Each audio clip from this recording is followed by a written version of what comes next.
Gimana ya rasanya bisa kadang-kadang ngerasain hidup cita rasa Louis Armstrong misalnya. Jangan terus-terusan sepultura kan ya. Kadang ada kondisi kita butuh semangat, kita butuh action yang benar-benar bikin kita itu survive dalam satu masalah. Tapi tidak selalu action dan semangat kita itu harus dalam keadaan rushing, dalam keadaan buru-buru, dalam keadaan panik. Banyak banget masalah yang bisa kita lewatin dengan sikap-sikap yang dalam tanda petik santai. Banyak banget konflik yang bisa kita lalui justru dengan sikap-sikap santai kita. Kalau semua konflik kita lalui dengan sikap-sikap panik, dengan sikap-sikap berlebihan, maka kayaknya ada kalanya konflik yang kita dapetin itu efeknya lebih besar dan bertambah rumit dengan sikap kita sendiri. Bisa konflik dengan orang tua, konfliknya mungkin salah paham atau udah agak kurang nyambung nih antara kita dengan orang tua. Orang tua punya angle kita juga punya pola pikir kita sendiri. Gak nyambung, gak usah masalah yang rumit. Masalah milih jurusan aja kadang-kadang gak nyambung nih antara kita sama orang tua. Apalagi milih jodoh. Itu kan pasti paling berat kan ya. Susah banget ngelawan dua hal yang sama-sama sakral. Satu perasaan cinta, kan sakral banget tuh. Kedua lagi perasaan orang tua. Ini konflik yang luar biasa nih. Gimana ngehadapin yang kayak gini-gini tapi dengan sikap yang tidak menambah masalah. Kalaupun tidak mengurangi, minimal tidak menambah masalah. Gimana kita tetap bisa santai, waras dalam kondisi-kondisi yang sulit kayak konflik tadi. Atau juga mungkin bagi yang udah nikah, walaupun di sini sedikit kayaknya. Konflik sama pasangan. Memangnya selalu konflik itu bisa kita lalui ketika saling bersih tegang? Memangnya konflik itu selalu bisa kita lalui dengan berdebat? Walaupun ada kalanya debat itu bisa memperbaiki keadaan, memperjelas situasi, atau minimal klarifikasi terhadap hal-hal yang mungkin tidak diketahui. Tapi lebih banyaknya justru masalah-masalah pribadi dilalui itu bukan dengan berdebat, justru dengan diam. Bukan dengan berdebat, justru dengan mendoakan di dalam doa masing-masing. Bukan dengan debat, justru dengan muhasabah diri, dengan menenangkan diri. Sehingga Nabi kan mengajarkan kalau kita marah, berdiri suruh duduk. Bukan berdiri suruh lari kan ya, berdiri suruh duduk. Atau dalam keadaan marah disuruh berwudu. Ini tips-tips teknis yang nilainya sebetulnya sama aja. Berusaha untuk menenangkan diri dan melewati suatu masalah itu bukan dengan kepanikan, bukan dengan emosi yang membara. Nah, bisa nggak kita ngelalui hal-hal yang kayak gini? Atau dengan teman yang sama-sama sedang bersaing ngecengin seseorang yang sangat istimewa. Bisa nggak fair play lah ya? Gimana caranya? Apalagi beda sekolah. Bisa nggak dengan sikap woles kita menghindari tawuran? Dengan sikap woles kita nggak ada lagi perang antar kampus atau antar sekolah. Ini semuanya diajarkan oleh Al-Quran, walaupun dengan contoh kasus yang berbeda-beda. Bahkan yang diangkat oleh Al-Quran, kasusnya lebih berat loh dari konflik atau masalah yang kita hadapi. Termasuk yang dicontohkan Nabi di dalam keluarga beliau. Saya sering banget ngisahin kisah keluarga Nabi di mana sikap woles Nabi itu justru nyelesain masalah sama istrinya. Kadang kita berpikir ketika ada konflik antara kita dengan seseorang, sikap tegas kita, sikap keras kita, sikap belak-belakan kita itu bisa mengklirkan masalah. Tapi seringkali ternyata justru memperunyam masalah. Gimana harusnya? Masa saya diam aja? Kadang diam itulah penyelesaiannya. Kadang ya, nggak selalu. Tapi kita kadang malas menggunakan kartu ini nih, kartu diam, kartu muhasabah diri, dan kartu doa. Begitu ada masalah sama seseorang, kita diam, kita wudhu, terus kita sholat, habis sholat kita doain dia. Sebutin namanya. Nanti coba rasain bedanya suasana hati kita tentang dia sebelum dan sesudah doa, before dan after. Mungkin selama ini karena kenapa kita agak susah untuk recovery, susah untuk bisa nyaman lagi dengan orang yang punya konflik sama kita. Mungkin kita gak pernah nyebutin nama dia di dalam doa kita. Hanya doa untuk diri sendiri doang nih. Ya Allah sabarkan saya, sabarkan saya. Coba ditambah, ya Allah sabarkan saya. Ya Allah sayangi saudara saya Fulan bin Fulan. Mungkin dia gak sengaja, maafin dia. Kalau dia benar, maafin saya. Sebutin namanya. Lalu coba rasain bedanya perasaan kita tentang dia before dan after kita berdoa dengan nama itu. Kadang kartu ini bisa benar-benar menyelesaikan masalah kita secara amazing, secara ajaib, yang kita gak pernah mikir gitu bisa selesai. Dan Nabi mencontohkan buat kita gimana Wallace itu benar-benar bisa menyelesaikan masalah, terutama masalah-masalah yang hubungannya dengan pribadi. Beda lagi nanti kalau masalah negara, masalah agama kan setiap urusan itu ada sikapnya. Tapi kalau dalam masalah pribadi saya kira sikap Wallace ini paling dominan yang harus kita sering gunain. Contoh yang saya pernah cerita Wallace-nya Nabi kepada istri-istri beliau, salah satunya kepada Aisyah. Pas Aisyah cemburu. Ketika Aisyah lagi cemburu, marah-marah, terus minta diantarkan ke rumah Abu Bakar kan? Nabi cuma bilang ya udah saya antarin ya, malah mau dianterin. Aisyah juga mau bilang enggak, bingung gitu. Karena keluar rumah sendiri mungkin malam-malam agak susah, mending dianterin sama suami. Ya udah deh, dalam keadaan marah Aisyah pun berkomunikasi sama Nabi. Ya udah saya anterin ya. Ya udah nggak apa-apa, tapi marah gitu, dianterin. Naik ke atas kuda, Nabi memberikan lututnya sebagai pijakan bagi Aisyah dalam keadaan marah. Apakah Nabi tidak marah? Mungkin Nabi juga marah, mungkin Nabi juga tersinggung dengan sikap Aisyah, tapi tetap bisa ngejaga emosinya dengan sangat Wallace. Nabi jongkok, terus meletakkan lututnya di depan Aisyah, tangannya diberikan. Coba gimana cewek teh digituin? Apa nggak kelepek-kelepek ya? Lagi mana nih Aisyah? Mau naik sendiri ke atas kuda susah. Mau pakai bangku nyari-nyari dulu. Ya udah deh, apa yang ada di depan ya udah pegangan tangan. Sentuhan itu menurut beberapa penelitian memberikan efek luar biasa secara psikis kan ya. Sehingga ada, saya pernah baca artikel nih, entah kebaca entah sengaja nyari ya. Ternyata meluk itu, pelukan itu memberi efek yang luar biasa kepada pasangan atau kepada anak. Sehingga minimal kita harus memeluk pasangan kita. Maaf ya, nanti dipraktekin ya. Minimal dalam sehari kita memeluk pasangan kita 20 detik minimal. Dan saya mah kayaknya lebih dah itu mah. Minimal 20 detik. 20 detik ini sekali meluk ya. Bukan sekali meluk sedetik terus 20 kali, nggak ngaruh juga sih. Satu kali meluk 20 detik itu ngefek. Nah, Nabi meletakkan kakinya, lututnya untuk jadi pijakan buat Aisyah, memberikan tangannya, sentuhan tangan, kemudian diangkat naik ke atas onta atau keledai atau kuda, jalan ke rumah Abu Bakar. Sampai di rumah Abu Bakar, Nabi dengan santainya nanya kepada Aisyah, Aisyah boleh nggak saya ngomong lebih dulu? Akhirnya Aisyah bilang boleh, tapi jangan ngomong kecuali yang benar ya. Lagi marah Aisyah teh. Nabi Wallace, yang nggak Wallace justru Abu Bakar. Abu Bakar marah, mukulin Aisyah di bagian pundaknya, pukulan yang tidak melukai. Dipukul sama Abu Bakar. Ya Aisyah, kenapa kamu bicara kayak gitu kepada suami kamu dan dia adalah Rasulullah? Allah aja percaya sama dia, masa kamu enggak? Terus Nabi menengahi gitu. Kata Nabi, ya Abu Bakar, saya tidak ngantar istri saya ke sini untuk kamu sakiti. Kalau kayak gini mending saya pulang aja. Maaf ya Rasulullah, maaf. Akhirnya Abu Bakar minta maaf. Rasulullah lihat ke belakang, tuh Aisyah, kan aku belain kamu kan? Akhirnya Aisyah, ya deh gitu, udah. Coba Nabi menyelesaikan masalah dengan pasangannya bukan dengan Aisyah, bukan. Ya udah, aku anterin deh. Ini kayaknya kita harus belajar nih akhlak kayak gini. Dan saya juga masih belajar.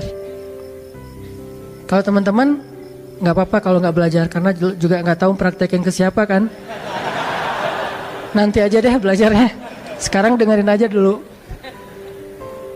Susah nih hilang dari tema ini.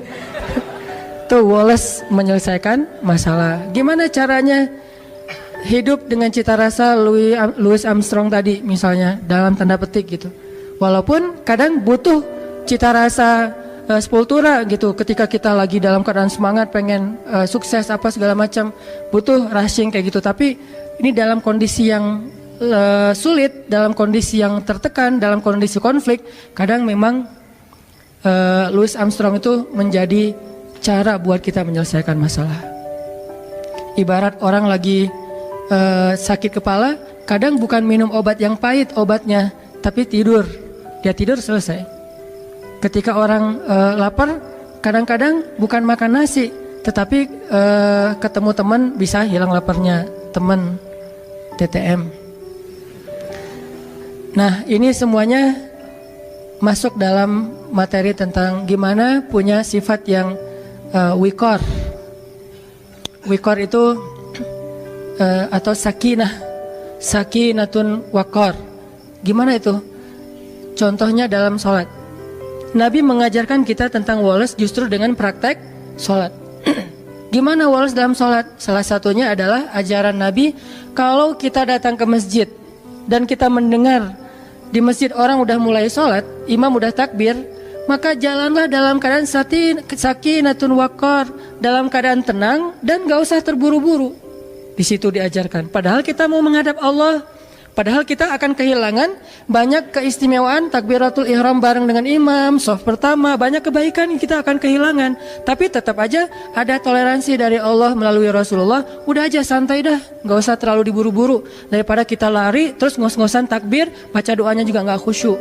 Ternyata justru kualitas didapatkan dengan sakinatun wakar, dengan dalam keadaan sakinah, santai, tenang. Udah datang ke masjid santai, tenang.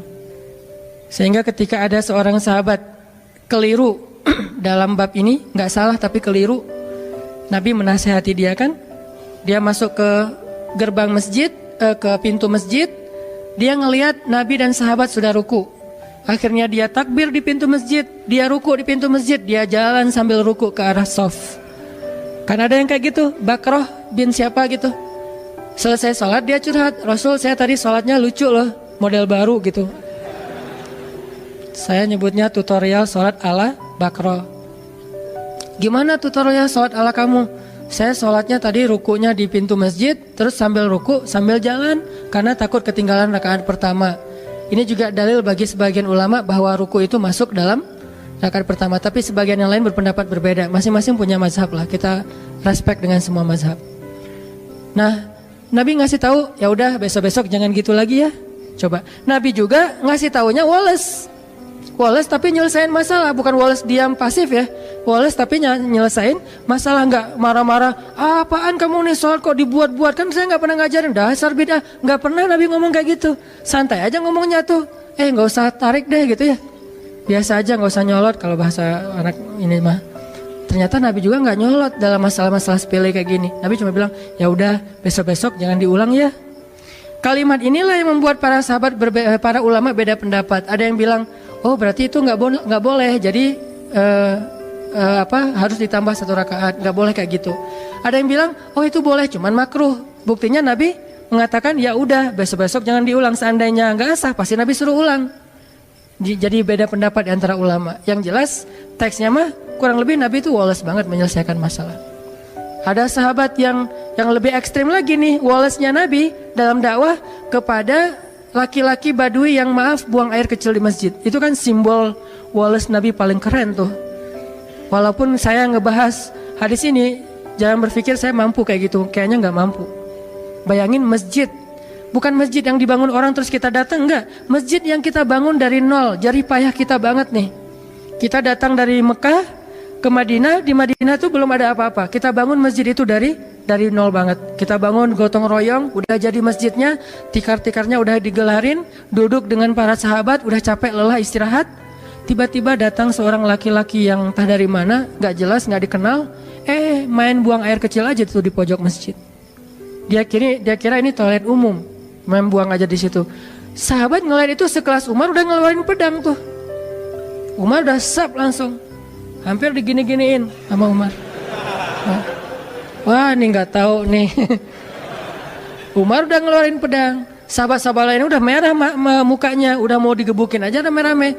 Nabi yang paling mencintai masjid di antara semua umat Islam. Jadi jangan bilang misalnya, Nabi bisa kayak gitu berarti biasa-biasa aja perasaannya dengan masjid. Enggak, Nabi itu paling cinta rumah Allah. Buktinya beliau paling lama kalau itikaf. Mana pernah kita itikaf Ramadan 30 hari atau 29 hari. Nabi pernah banget Ramadan itikafnya full. Enggak usah ada masjid, belum ada masjid aja Nabi itikaf di Gua Hiro sebelum jadi Nabi. Jadi Nabi itu cinta banget dengan rumah ibadah. Cinta banget dengan rumah Allah. Sehingga ketika ada yang menistakan rumah Allah itu, pasti paling marah duluan Nabi teh. Karena hati beliau paling bersih. Kenapa Nabi bisa woles? Karena itulah yang diajarkan Allah. Akhirnya Nabi bilang, udah woles saja sahabat-sahabat, santai-santai. Tunggu sampai dia selesai. Jangan ganggu dia. Karena kalau kita ganggu dia nanti jadi penyakit. Bayangin baru setengah diganggu kan jadi penyakit ya. Tunggu, biarin dia sampai selesai. Kalau belum, mungkin dihalau. Tapi karena udah terlanjur, ya udah beresin aja dulu. Udah beres, baru Nabi minta tolong ada beberapa orang sahabat ngambil air, disiram, dibersihin, beres. Orangnya dipanggil sama Nabi. Siapa namanya? Senyum malah tuh coba. Jadi kalau kita belajar Islam rajinnya justru cemberut, kita ini nggak ikut sunnah Nabi. Kalau makin kita belajar Islam makin rajin senyum, berarti kita ikut sunnah Nabi. Karena sunnah Nabi yang paling luar biasa itu senyum. Bahkan kepada orang yang gak ngerti, disenyumin sama Nabi. Siapa namanya? Kenalan. Coba lihat KTP-nya, SIM dan segala macam. Bahasa kita. Nah, ini mah kita ya. Ambil kenalan, udah kenalan. Udah ngobrol-ngobrol baik. Akhirnya Nabi ngasih tahu, ini tuh rumah ibadah. Kami mensucikan tempat ini karena kami di sini menyembah Allah Subhanahu wa taala. Jangankan buang air, bahkan sampah aja kami pungut dari sini. Kan ada hadis kalau misalnya kita ngelihat sampah sekecil apapun di masjid, masukin ke kantong nanti dibuang di luar kalau itu bukan najis gitu kan. Nah, sampah aja nggak boleh ada di dalam rumah Allah. Tadi kamu mungkin karena nggak tahu ya, gitu-gitu deh bahasa kurang lebih. Oh itu ya, maaf salah, saya salah tempat berarti dan segala macam, dia nggak enak hati gitu. Ya udah nggak apa-apa, dinasehatin, lama-lama malah masuk Islam. Udah, mungkin dia sengaja ngetes kali tuh, cuman agak ekstrem sih ngetesnya mulanya gitu. Pengen hijrah, maaf, buang air kecil di masjid dulu. Kalau masjidnya woles, dia hijrah. Kalau masjidnya nggak woles, dia nggak jadi hijrah tuh. Akhirnya dia masuk Islam. Udah gitu dia doa, ya Allah rahmatilah saya dan rahmatilah Muhammad, yang lain jangan. Doanya gitu-gitu amat. Saya dan Muhammad doang, yang lain jangan. Sebel dia sama yang lain. Yang lain makin, apaan sih doa juga. Kata Nabi, jangan gitu. Kalau doa mintalah kebaikan buat semuanya, karena kamu akan mendapatkan kebaikan sebanyak yang kamu doakan. Oh gitu, ya Allah rahmatilah saya, rahmatilah Muhammad, dan rahmati juga orang-orang di sekeliling saya. Baru yang lain geleng-geleng. Bener ya, Nabi luar biasa. Bisa mengubah kutub hanya dengan sikap wolesnya. Bukankah ada sahabat yang masuk Islam itu justru gara-gara Nabi juga menunjukkan sikap woles ketika dia marah-marah? Dia tuh pengen bunuh Nabi nih, nanti cari ya namanya siapa. Dia pengen bunuh Nabi, ketangkap sama para sahabat, diikat di masjid, di tiang masjid. Setiap kali Nabi datang ke masjid, Nabi selalu menyapa dia. Gimana kabarnya? Tahu, kata dia. Oh ya udah, masuk. Besok datang lagi, Nabi ini kayak udah tahu orang diikat, tanya kabar gitu ya. Gimana kabarnya hari ini, udah makan belum? Tahu orang lagi diikat gini, nanya kabar, marah. Nabi bawa makanan, nih ada korma, tapi nggak diracun, korma aja. Korma air, Nabi ngasih dia air, tapi diikat tetap diikat. Kenapa kok bisa gitu? Karena hak agama, tetap hak agama, nggak boleh kita curangin. Kalau kita mencurangi hukum Allah, berarti kita zalimnya ke Allah. Karena kita terlalu ngeringanin, terlalu nggak tegaan, akhirnya kita mencurangi hukum Allah. Tapi jangan sampai kita menjalankan hukum Allah sambil mencurangi hamba Allah. Nih, inilah indahnya Islam, pertengahan banget nih. Tegas, tapi nggak zalim. Ada orang yang tegas, keras, zalim. Ada yang terlalu lemah, akhirnya jadi kezaliman merajalela. Nah, Nabi tetap mengikat dia di tiang masjid, tapi dikasih makan. Dan makan itu, makanan yang Nabi makan bukan sisa. Dikasih minum, disapa, diperhatikan kalau lagi malam pakaiin selimut biar nggak kedinginan. Tapi tetap diikat di masjid. Dia bisa duduk sambil tidur sambil duduk di tiang masjid. Lama-lama setelah Nabi berkali-kali menunjukkan sikap Wallace yang luar biasa, akhirnya dia membalas sapaan Nabi. Nabi japri dia udah bukan dirit lagi sekarang, dibalas. Mulai typing dia teh. Tadi dirit juga enggak, di blok malah. Tapi Nabi ngirim aja terus. Nah kita kadang-kadang ngedakwahin teman kita dengan perasaan bukan kita udah lebih baik dari dia ya. Gak boleh sama sekali kita berpikir kayak gitu. Karena kita sadar kadang kalau dia nanti udah dapat hidayah Allah, bisa jadi dia akan nyalip kita di tengah jalan, lebih soleh dari kita. Lagi pula kan kita nggak tahu akhir hidup kita itu akan baik atau buruk. Nauzubillah, mudah-mudahan kita tetap dapat husnul khotimah. Bisa aja dia yang kita lihat kayak sekarang biasa-biasa aja, ntar akhir hayatnya malah dapat hidayah dan masuk surga. Banyak banget kisah-kisah kayak gitu. Kita ngedakwahin teman kita karena kita sayang sama dia. Kayak dulu kita ngajak dia malam keluar, malam nongkrong karena kita dekat sama dia soulmate kita banget, teman kita, sobat kita banget. Sekarang kita juga ngajak dia untuk belajar Islam bareng, ngajak sholat bareng, karena dia teman kita. Sebagaimana dulu kita ngajak dia kepada hal yang kita senangi, sekarang juga kita mengajak dia kepada hal yang kita senangi dan insya Allah baik. Bukan karena merasa lebih baik. Kalau disikapin kayak tadi tuh, nah di situ belajar nih. Saya juga masih belajar banget gimana bisa Wallace. Gak gampang emang, karena ini urusannya emosi kan, perasaan. Kalau urusannya logika doang sih bisa, tapi kalau udah perasaan kadang-kadang subjektif, egois sih kadang-kadang kita mah. Nabi bisa menekan perasaan itu, sehingga Nabi menunjukkan sikap paling baik. Akhirnya orangnya membalas ketika Nabi bilang, gimana kabarnya hari ini? Baik Muhammad. Udah lembut ucapannya, udah pakai emoticon senyum. Oh udah beda nih, tadi kan gak ada gitu-gituan. Setelah dia udah mulai baik ucapannya, Nabi bilang ke sahabat, lepaskan ikatan dia, dilepasin. Udah dilepaskan, Nabi ngobrol sama dia, akhirnya dia bilang dia ingin kembali kepada kaumnya, ingin mengambil tebusan. Dan hebatnya Nabi, percaya lagi sama dia tuh.